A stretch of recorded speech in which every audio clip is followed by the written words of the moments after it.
Junior Mupede. Sarah Henza Isma Olaxess omusajja yankyawa kantula wano.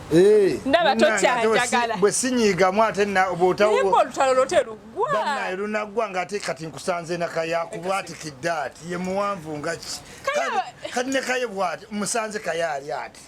Gwe buli musajja onogenda omuwa. Naye kayampadde kuhaga Isma. Akuwadde ki? Tugenda gamba byoyogera byebyo. Akuwadde ki? Kale tubadde twogera bye nga ndaga ku mwana takutte nako. Bannange. Kale bannaye omukazi oyo olw'olunaku we tutuukidde wano nga ko maka mulimu olusirika namasirika era waliwo olukungu. Beera awo bana we sitanyiige ensi tojjategeera. Era nabandi awo nga vidiyo efulumye ku luggi lwammwe nga mutudde olw'amawogane atandise simanya gyeyo fayiro naye munnaye ebya fayiro nga tebyatunda ebya fayiro nga tebyakola ki nga tebyatunda muli mutya mwenna batulaba ku bisenge bya leero yali agenza okuzza atakayima ne mune yabaviirako ddala yagenda olaba bambala engoye z'amaanyi nagamba oba kati njiye ntwale bantulanda sigwe yamugamba nti abeekadamba bamulemye okuzza alemye obbalambulako naye alinga gwe baagaana ku nnyonyi kayanja ng'akoze sente mu nnyonyi naye tagyeerinaanye ne w'omugabo agendako Zanzibar nze nga sikwogerako nga ndi naye ate kati olaba omukazi watandika nti va ku munno munnange ki gamba va ku munnange munno tongattana kayanja simanyi va ku munno kati olwo wamufuula munnange kayanja kuno kuliko sengenge sekanyolya buuza abalala bonna abeeyisa ku kikomero ekyawo sekanyolya kwali. Sarah Henza Isma Olaxess leero baby abadde antwalako mu Roast and Rhyme nze nkubeeganya okukyaka tiketi tugenda zikola tuti naye bannange abaana bagamba gundi blanket and wine tesala naye enkuba etaddewo amaanyi oba obukeeka tunaabuteeka naye abaana balina loyinza okubasangayo mu kisaawe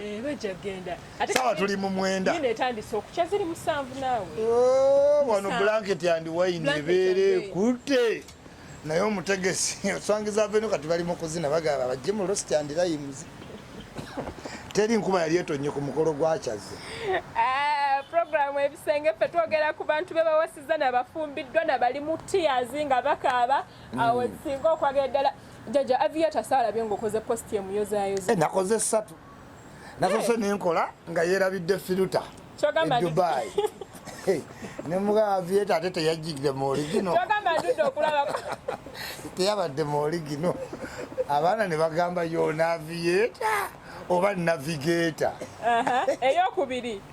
eyokubiri nga ngamba abadibidde ku Instagram ne TikTok nti Aviator ye yatandika na good morning halo kikazi ne kimuddamu halo ne batandikira wa awo I want to congratulate them okusookera ddala si kintu kyangu nnyo ku Bulaaya okuvaamu online bannesisi bangi nnyo abalemesera ekiwalo ekibambi bakivumye nnyo simanyi kikyotala simanyi kikulu kwa Aviator kimpinga ejjuuni naye nze nakyagaliddeyo kyakoze embaga ng'eri simple nayagadde nnyo ennyambala abantu ne beekaniikirira mu bintu mbuga n'ayambala nga bafala obufumbo ne bufa bwafa n'ebyambalo tayagala biraba yayambala nga bafalaawo n'atwala fuso z'ebintu siriji byonna bimuluma n'akola TV baggalazigale omukazi nga talina kyakuleetedde ne byasanzewo bigwa kakati Aviator yabadde simple nti out of ati ne bannesist n'ate ne yeefunamu confidence omanye abasajja bonna teri musajja ayagala mbaga bamusindiikiriza ki nsindiikiriza embaga omusajja nga jagala yene giwalaba bahamu bawaayo miliyoni 10 omusajja afumbiddwa 59 n'omukazi 54 bawangadde bonna emyaka bamaze kukola bugagga naye ebiseera ebisinga omulenzi nga muto nga Aviator aba wakusika so mwebaza okuba n'obuvumu okwevaamu najja n'awasa munne congratulation naye bambi ba TikTok nga Phoebe mulekerawo okujja ku mikolo ne musanyuko okusinga bannannyini mikolo. Phoebe yasanyuse ng'oyinza ogaguba wasa. Bannannyini mikolo abantu bagambye nze saagala kwogera bigambo naye obwedda posti ziri wano eno abantu bagambye abagole tebasanyuse abagole babadde banyiikaavu mbwera omukolo ogwo batikitoka nze gye mbijja mbw omukyala yasimbyewo ekigere n'agamba ogenda kukola omukolo oyina okufuuka kingini jairo oba okyayagala okukwata kasente. Yes, era saala kyeggaza kugamba kyekiri nti kizibu nnyo omulenzi ow'epiriyodi eyo omuwala olina okuba wano nga famire wammwe y'amaanyi. Ekyokubiri olina okuba nga waliwo omulenzi ekimusikiriza beyond either ng'oli community based nti gwe omanyi twakulanga tulina obuwala abasinga kaalo oba okitegeera. So waliwo moments zino bazidriving Aviator to this way either ng'omuwala yasoma yalina omulimu ogwakabi oba ng'omuwala muwulize oba nga ddala beesiima. Naye kiki Isma abawala baagala nnyo okubawasa embaga lwaki abawala batuuka okuseeteko omusajja ku gun point mpasampasa ate abantu bakola nti this is the appreciation party of leaving home your parents knowing you are going to have live sex. Omanyi sex bakola bamugaana abaana naddala abawala kati sala okuba ng'ogamba taata akimanyi ne maama akimanyi nti buli kunnya mba nti kati abakazi bakyagala nnyo okitegeera. Yes, okwegaala okulya legalized abakazi kwe baliko. Otherwise Mugabe yagamba abakazi abakola embuto ne bavayo ne bazikwata mu bbanga kati watandisewo ebisajja nabyo byeyambula nekikwatwa ku mukazi. They are proving to the world that we have been having live sex. Yes, this is the result of live what? Sex. Anti kati wobera oli mukazi Sala n'ofuna olubuto n'olukuba ebweru ng'oli bwerere n'olwolodinga. To the younger people walaga this is have been having live what? Sex. Okitegeera kati abawala okuteeka omukolo eka is a code of respect. Ne bw'oba weetunde Dubai naye n'okola embaga omukazi atya nnyo ng'akuza omuyita malaya. This is why bafuna ebintu bye bambala. Business woman, artist, film actor naye ebyo naye yambala biki byambale. Kati marriage n'omukolo is a definition y'okuwa omuntu ekitiibwa okwenaazaako luumaazi enkadde. Tosobola kukolayo kantu kati niewaka bibiina kubeera bya public kakasansi. Tosobola kugenda ne mwami wo ne mukole inido ne kyenkugambye kyekiri nti abaana ne appreciation mu Africa abazadde tebalina insurance. Maama wo talina insurance nti nga takola kwagenda okujja ki sente. Saala okufumbirwa kwo is the bonanza in the family. Senga omusajja abawera nga wenkulaze owambuga mbuga yatwala fuses okitegedde kati takyalinawo n'ebyo ebintu weebiri firigi gyeri mu kyalo netezaazaala. Hakati noono omuwala first of all birimu okweraga ba TikTok gundi daily meals kakati birimu okukola ki okweraga. So for me ndaba tegwabadde nnyo expensive naye gwabadde gumala bumazi. Omukazi mukulu era aba TikTok ne bagamba abakazi abakulu muve ku baana abato mbunewe muneegumya bwera love has no boundary. Ekikulu kiri nti omwana wa myaka 3 goli wa myaka 47 va ku mwana w'abe 47 bakitutte wala kimami kyattu maama yekingo kiwana ati bannenge baba kibadde bubiiti wano wangamba asale omugejjo mbugoli ku busirenda ate oyo sirenda kati wantegedde ti ndi mu true definition of human rights okudefendinga omuntu ekituufu. Omukazi tasinga nnyo Aviator. Mbwamusinga nze nabirabye ku TikTok. Yes, amusinga emyaka nga 12. Muleke ate bambi kinnyabo. Sokoleka ekifaananyi kya filter. Ekitali kya filter kyo kirina eky'omukazi. Wetujja okukakasiza. Sirina kye sirina. Kati gwe mukulabako olabira ddala nga fuso. Password yaje. Nze neerabira password munseera. Oteeka musaaki. Essimu ye kubeera mu ngalo eringa erimu ekitabo. Era manager wange yaziteekamu naye nze mukwerabira password.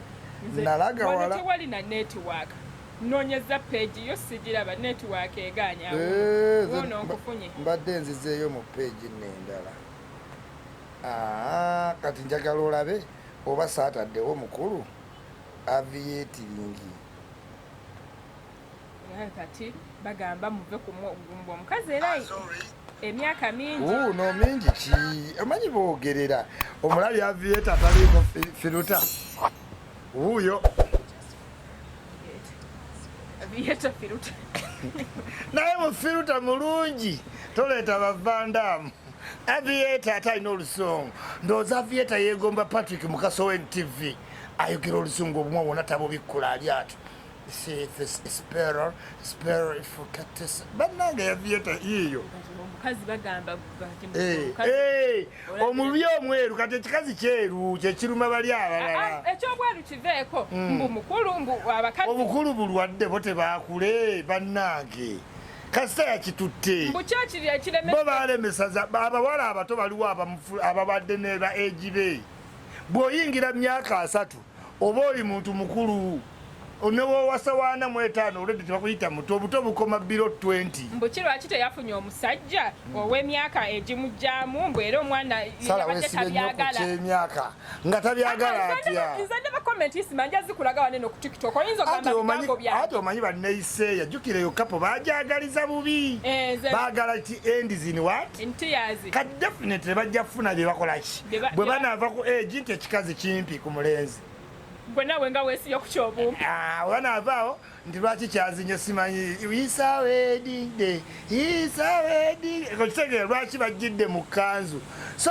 there are many things naye nze nga ichulye I will choose to appreciate the journey bw'aba nga omuwala mukulu ku Aviator era abantu bonna oba wonoonyamu omuvubuka ali omuto akyalina energy ate mwadde mwagala awasewaana nga bwe mugamba so nze ndaba nga Aviator bamakinga ate waba mukulu omuwala oyo era yeerabiridde buki bulungi she looks good abawala abato nammwe abamugamba nti mukulu jjukira nti nawe you on the same road kati nga bw'okyamugamba making sure olabika bulungi naawe wooli wenyini kuba waliwo n'abalimu emito neera stiru nga baki nga basiiwufu nga wano kano kekaani akawala akekambuwaze nnyo ku TikTok kayina erinnya liriko ke simanyi ko official bakayita simanyi kekaani ke official kali awo kakambwe ennyo keefula kakambwe mukaali kajasiira aka kabeereko ku TikTok basaalake kati basaalake bajja ovaayo bavume mukazi waani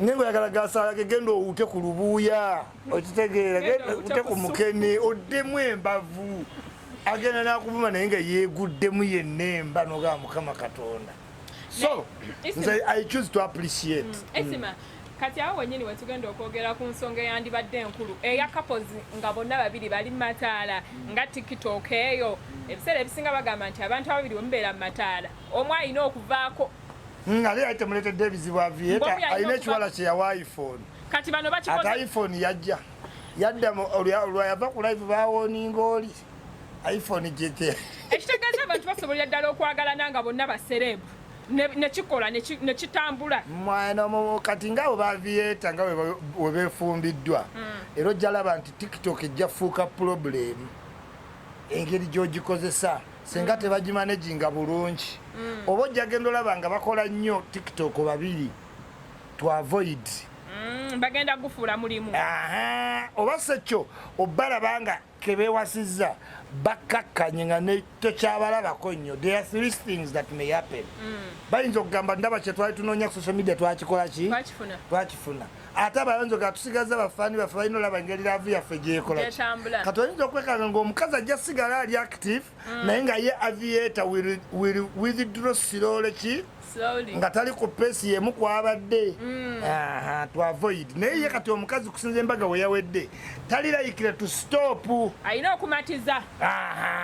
okumatiza approvinga era ojja laba nnyo Aviator mu vidiyo ez'ewaka nga awummudde oba wiikendi bona otegeera to make sure nti kubanga abantu bakizudde nti couples zikola gundi ennungi content oba abantu babaagalana mangu abantu babaagala mangu ne bagamba I like this couple ate we mubeera mu public but balina belief to dent a public opinion a public can drive your marriage nga olaba Bobby Babi Bebe Zwena nti ne baagala okwawukana balina otunuulira ku ki reaction y'abantu kyeneeba kati goyomba buyombi mu kamera njayomba mpaka wonotuulako awamu gambe nti omukazi wuuna naye n'agenda yibulake mukasa n'agenda ewaka ekinnuma agenda mu batayina batawera nsa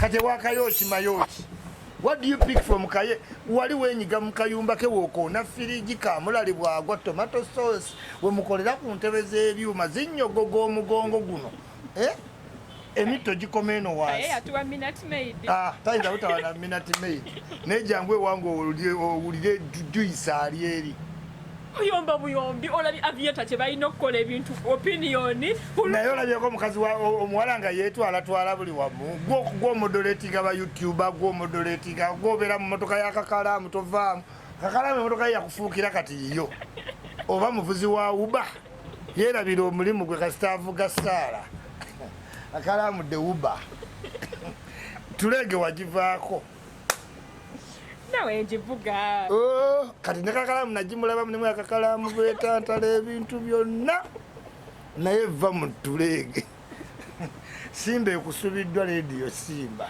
emotoka ye yali efudde nga mutwalako ebyo byebiri mu bisenge bya leero okugamba abantu nti laave tegenda sangayo sala abantu bawagira mukolo gwo ate abagwopozi nga bagenda okuba bannyini mikwano gyo ate nga wagiyise naye nga gisinzira ku mukolo gwennyini ne gikwata akataba amazzi gatuttirawo naye nga gayiseeko katonaawo so ensi bweti era gwennyini gwoyita ye nesist naye lwaki Aviator ne mukyala we babadde babawalana ku TikTok oba bakola kyaba anti Aviator yeefuula nnyo nti nno ali mu zino Hollywood ng'ate kadaama kakati engeri gyakola ku nnyonyi kati yaleetawo laavu n'ekikazi n'asoomooza nnyo kati omanye abavuga be baganyeganye bangi emitima n'ennugu bangi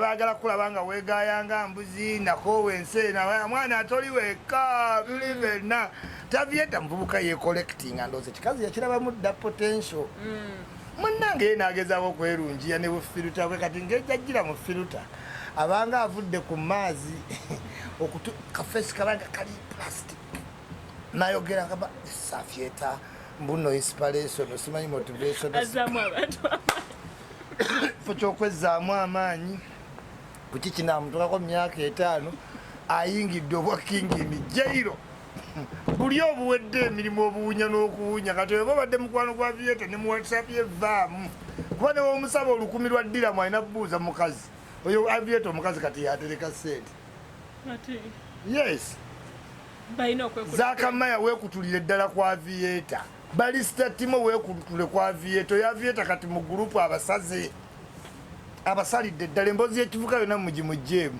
agenda kumanya ssente za pampa kugambye bya mukazi ate Katonda amuyambe ku kyeyo tabakuweerawo omwana awasooka amalewo omwaka naye banazala ekyana kijja bakirungi I think togambye bya firuta era firuta terungi ya mubi okoze ekimbo ontwalako mu mmotoka yo era omuyita ekyo tugivale akalamu wefudde ebberenje okumala bava ebunyala kampala akunyumidde naye oli okola kyewagambo nti anga atalina kyanjagaza si wagamba teri munyala asala kuta muwala bwati kati oyinza oba oli ku mission yakutereeza byawanyala omusajja ekintu kyeyaŋŋamba kinene nnyo omusajja ekintu ekyeyaŋŋamba kinene nnyo naye nze nabagamba ekyamukozza kyonna olaba omukazi nga wansonjogo luwanvu tategeeka mu feesi byonna byodde ebyo byamukola bityo Mungu aba yabisaawa kati ne kakalaamu obutono bwe mulaba bwonna weebuti Sefuko muganda wa Sefuko mwerinaanye owulire omwerinaanye akufunite gwoli manya tawayozaayozezza munnaffe dakutu indapoho Koto in Apu. Now you are going to Koto in Apu. Now he's going to Koto in Apu. Naye mukasambidde y'okuvedda. Congratulations. Naye ali mukingi ni Jairo. mukasambidde era neje emyaka oba ogenda mu king in jail. King in jail is the responsible husband. Kitugezaako kukola ki otegeeza nti husband ali responsible yona awulira ebya mukyala we byamukola ki byamugambye nga tokyawulira ovudde emirembe giwulira ebyabavubuka. Waliwo time wobeera n'omukazi naye nga kyaliwo wagatugee tulaba omupiira wiiki omukazi omugambe omwana ngenda ne basaamu naye ate waliwo emyaka wotayinza kugamba mukazi nti Isma mpise. You get it? Kati awoberera king in ki in jail. So mukasambidde congratulations. Kasambidde yaleese ekyana Era aleeta nga atooza kibadde kimu olwobadde bina alonzeewo bulonzi oyo kuva dda makerere mukasambidde okuva oli lwe yafa fumita muntu yeye mpaka wasampuliza omutuufu. Anyirira nnyo mukasa ate waswaga wa style. Kati abawala baagala nnyo omusajja owakeya keeyisanga ka European sente za date weeziri flying. So omuwala yenna omuto ayinza olekawo n'omulenzi w'emyaka gye n'agera ne mukasa ki era nange omulenzi mukasambidde ye balinga we bati ojja kukola ki nja mulekawo ow'emyaka kakalaamu baani kakalaamu kaye kaye ezo zonna endiga za kayanja ekulimba kayanja alimba alina okukula n'afuna ebizibu n'afiibwako abantu be n'alwanira ebyobugagga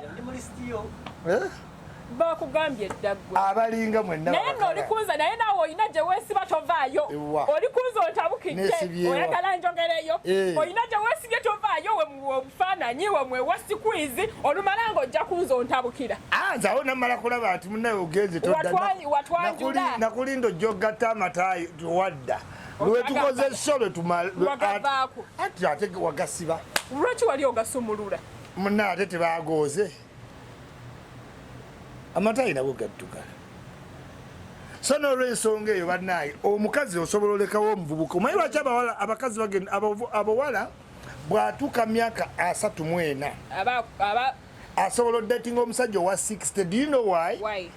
Omukazi kweno time aba anoonya simplicity mu bulamu muntu kyampuliriza atacyankayanya ebintu ebimu nga tebimumalaamu okiwulira. Kati abawala wano eno comfort zone bagikola ki bajagala nnyo kubanga woofumbirwa egimenti wo waliwo stress gwe mutavaamu kuba buli muntu yeewulira ego nti bwenkuleka omulala ntwala naye bw'okula olina byotuka n'ogamba n'okwana kukooya n'okunda balaba buli ssaawa nti sirina muntu kikola ki kati bw'ofuna omuntu kyova olaba wano ku myaka gino tuyina keya era tova wano bakayanja tebalina keya alinza okukwata obugere abusala enjala kayanja alowooza baana bayita batya ku kisaawe banaani gwe bakubye ekkata simanyi babaani gwakubye olwi so tayinza kukuwa keya tobeeranga musanju wa Isma. Kakalaamu bakyanoonya aguza atya emmotoka empya atuusa atya Amerika buyo ayagala genda ne mukaabya nga bayita wansi ne case bagenda yita wansi ne case tomanyi oba anadda kati you need a grown person atagenda kukayanya otule ku buliri omuntu akuteekako ka oyira anyigenyige mujjeyo gundi oba otuuse mu buliri nga towulira bulungi ogenda owulira nga noga yafuluuse naye kati abavubuka ku 6 neyeweeka ku 8 ogenda owoya 11 nga toyinza kugenda ku ofiisi naye wano omusajja aba akyakunyiga mu mugonga ati Museveni aba akyanyiga ate oli gwe banyiga agenda olako nanyiga agenda otunulayo nga